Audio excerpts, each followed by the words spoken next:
Alors, Monsieur le Président, pourquoi êtes-vous ici ce matin? Bien, je suis venu soutenir Frédéric Chéreau, que je considère comme le futur maire de Douai, 39 ans, plein de qualités, disponible et qui a de grandes compétences sur le plan professionnel.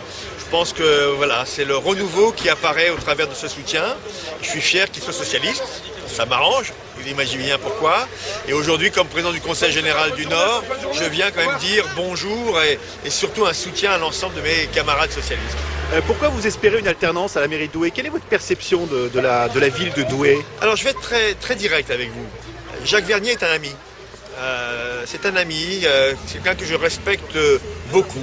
Il a décidé à 70 ans de partir de la vie politique et je crois que c'est aussi tout à fait respectable. Mais j'ai le sentiment aujourd'hui que peut-être ceux qu'il pense être ses successeurs n'ont peut-être pas la hauteur de vue qu'il faudrait pour Douai. Et alors on a un manège là-bas que le maire a demandé à déplacer. Moi, je pense que sa place était ici au départ. Il faut le remettre ici, mais avec une décoration de Gaillan, une décoration aux couleurs de la ville, qui reprenne nos traditions, qui reprenne nos géants. Et j'en ai parlé avec les opérateurs du manège, ils sont tout à fait d'accord pour ça. Il y a un bilan, il y a un projet d'avenir. Je crois que le bilan de M. Vernier est un bilan qui est tout à fait acceptable. Sa ville a bougé, sa ville a été marquée par le développement durable, mais manifestement, il faut un petit coup de rein supplémentaire. Et ce coup de rein, cette évolution, cette ambition, elle est manifestement portée par le candidat que je soutiens, Frédéric Chéreau, parce que, voilà, il est neuf, Frédéric Chéreau, il est conseiller municipal d'opposition, il n'a jamais eu les rênes de cette ville, et moi qui ai remplacé Bernard de Rosier il y a quelques années maintenant, je sais qu'un sang nouveau apportera une ambition nouvelle pour Douai. C'est le sens de ma présence ici auprès de lui. Et je voulais t'emmener ici à la Civette parce que sur cette face nord de la place d'Armes, c'est pour l'instant le seul café qui fait terrasse. L'objectif un jour, ce serait qu'on arrive à avoir un mur de terrasse ici sur cette face d'Armes. C'est des terrasses, des belles terrasses avec du mobilier cohérent. Moi je trouve que faire venir la maire de Lille à Douai, ça a du sens. Et puis c'est aussi finalement la maire que je souhaitais inviter ici parce que être des élus municipaux de gauche, ça a du sens aussi. Il y a une manière particulière d'être un élu municipal de gauche, et c'est une manière, je dirais, pratique, pragmatique, concrète. L'idée, c'est d'être au plus près des habitants. Je ne crois qu'à la coopération. Voilà. On a la chance d'avoir dans cette région des villes extraordinaires. Bon, Douai est une ville qui a une histoire aussi ancienne que Lille, même un tout petit peu plus ancienne. Non, mais c'est vrai, à quelques 50 ans près. Voilà, un patrimoine extraordinaire. On a vécu la même histoire d'ailleurs. On a été tour à tour, flamand, espagnol, etc. Des villes frappantes, vous avez vu la mine. C'est un patrimoine extraordinaire, la ville de Douai. Bon, et c'est vrai que moi j'y viens souvent. On a beaucoup parlé avec Frédéric ces derniers mois du commerce, par exemple. Si on veut commencer à faire revivre un cœur de ville, il faut travailler d'abord avec les commerçants qui sont là. Il ne faut pas faire arriver quelque chose de l'extérieur qu'on pose comme ça. Il faut aider les commerçants qui sont là, voir ce qu'il manque, voir comment on peut accueillir un boucher s'il n'y en a pas, transférer un commerce s'il n'y en a pas, compléter les choses, faire venir la clientèle. Quelles sont les premières mesures que vous comptez mettre en place en tant que maire ?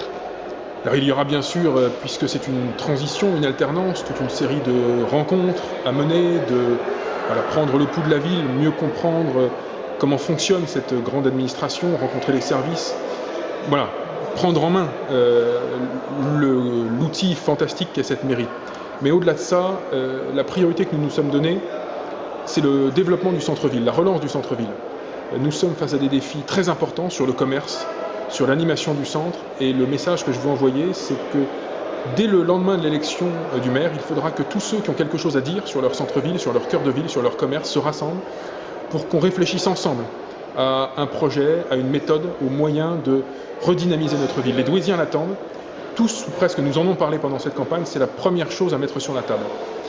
Et puis la deuxième, c'est que j'irai à la communauté d'agglomération. Et le propos que je tiendrai, c'est de dire que la ville de Douai doit respecter les villes périphériques. Nous devons travailler ensemble, mais le reste de la CAD doit aussi nous respecter, nous écouter, parce que nous avons aussi beaucoup de travail à mener ensemble sur le développement économique de ce territoire. Monsieur Chéreau, il se passe des choses très graves pour le Douaisis, mais nous vous alerterons à la fin de la procédure. Bon. Voilà.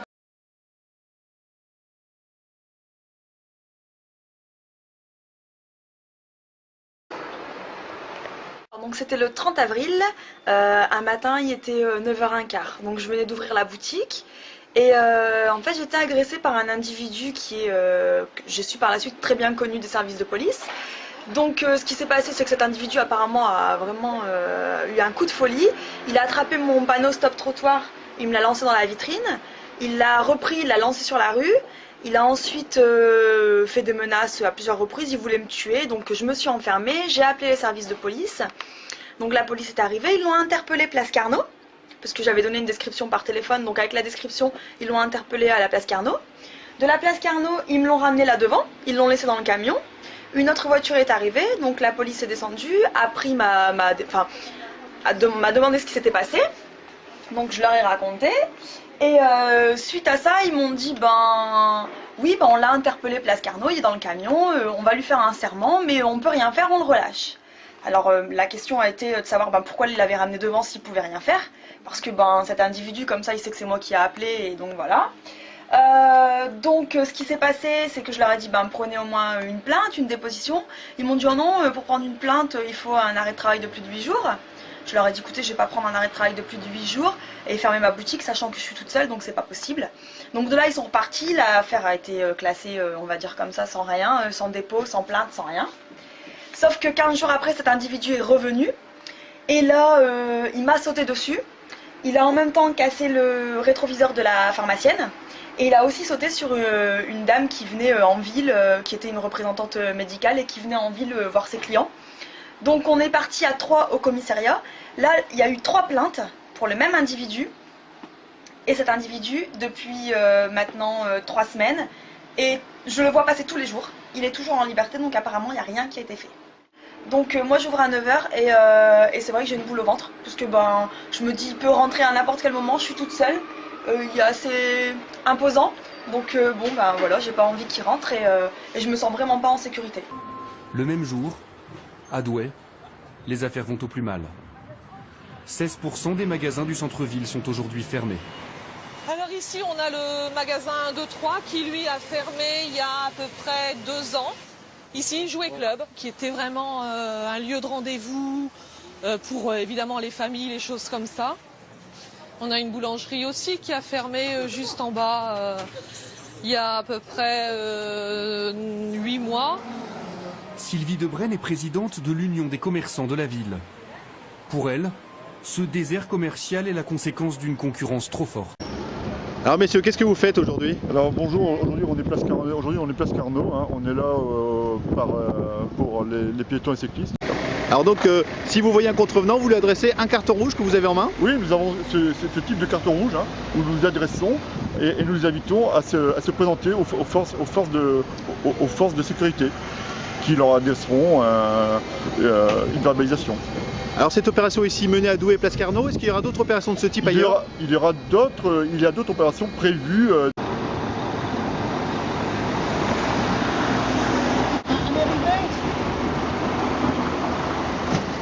On met une photo des deux.